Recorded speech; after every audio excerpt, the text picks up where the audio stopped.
भूमिका बदलतात त्या भूमिकांचं समर्थन राज ठाकरेच करू शकतात, दुसरं कोणी करू शकत नाही. नाही, हा मगापासून वेटिंगवरती आहे. हाही मराठी माणूस आहे, याच्यावरही आपण अन्याय होऊ देणार नाही.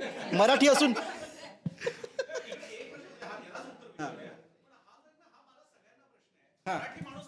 महाराष्ट्रातला आपण मराठी माणूसच आहोत. मुंबईमध्ये जाणीवपूर्वक म्हणजे मला पुण्यातले मराठी माणूस असा शब्द कधी ऐकलाय का?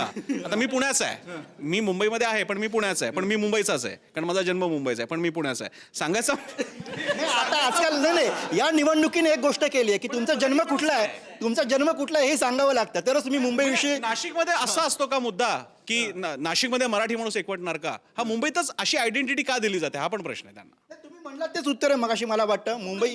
हां, मी मूळचा सांगलीचा आहे, सांगली जिल्ह्यातल्या एका टोकावरचा आहे. प्रसन्न सरांच्या प्रश्नाचं उत्तर मला असं वाटतं वैयक्तिक, बहुभाषिक असल्यामुळं कदाचित मराठी म्हणत असतील. मी मराठी आहे किंवा मुंबईचा आहे.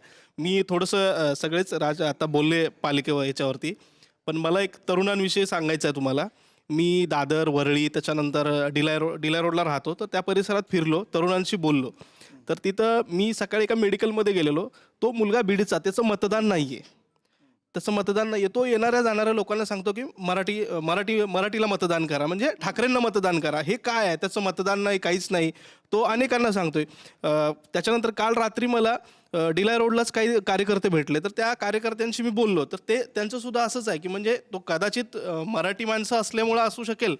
आणि दादरला जे मला मुलं भेटली तर ते मनसेचे फॅन आहेत आणि त्यांचे आताच म्हणजे ह्या वेळेला मतदान होणार आहे, असं आहे. डिलाईट रोड हे मिनी पश्चिम महाराष्ट्र आहे. मुंबईमधलं मिनी पश्चिम महाराष्ट्र आहे डिलाईट रोड.